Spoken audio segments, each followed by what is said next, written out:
Iran and United States have signed on the dotted lines from Moscow to Beijing, from New Delhi to Paris. Congratulatory messages have been pouring in. But remember, a close scrutiny of the much-awaited 14-point memorandum of agreement reveals that there are many grey areas that are still left. Now, this is the key moment when the three leaders formally signed the deal. The 14-point deal creates a 60-day ceasefire framework.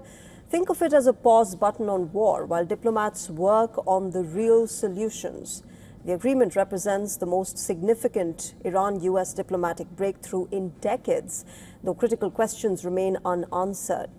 The agreement delivers immediate steps to reduce the tensions. Both sides have agreed to halt military operations, including in Lebanon, and work toward a final agreement within 60 days.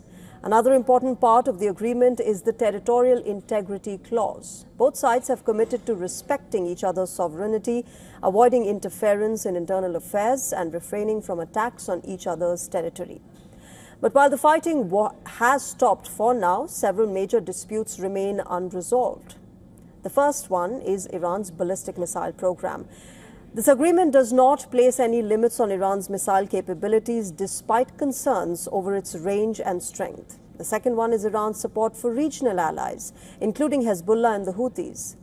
The biggest challenge remains Iran's nuclear program. Tehran has refused to dismantle them, while the US and Israel want complete destruction. Now, while security issues dominate the negotiations, the agreement focuses on rebuilding Iran's economy through a proposed $300 billion reconstruction package. The key question is, who will pay for it? The US will reportedly coordinate the reconstruction plan, but it has said that it is not directly responsible for funding it. Then there are the Gulf nations. Will they pay to rebuild Iran after suffering heavy damages from the Iranian missile and drone attacks? There's absolutely no clarity on that. However, one major regional player remains outside this process, and that's Israel. Israel was not part of the negotiations and is not involved in the reconstruction fund. With Washington moving ahead with Tehran, Israel's influence over the deal has been reduced. Meanwhile, the reopening of the Strait of Hormuz is being seen as one of the biggest economic gains from the deal. But restoring normal shipping will not be immediate.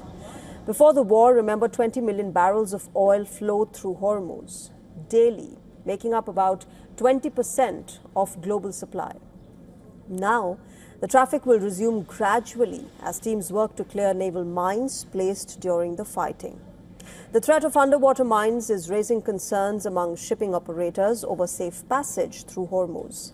Clearing the threat could require minesweepers, underwater drones, sonar systems, and specialized teams, with the operation potentially taking 40 to 50 days. At the same time, insurers remain hesitant to underwrite war risk premiums, while uncertainty grows over Iran's plan to impose maritime fees after 60 days for navigation support, safety services, and the related cost. The next 60 days will decide whether this agreement becomes a historic peace breakthrough or just another temporary pause in the war. Negotiators must now resolve the hardest issues: nuclear limits, inspections, missiles, ally groups, and funding. The war may have paused, but the real battle has moved to the negotiating table.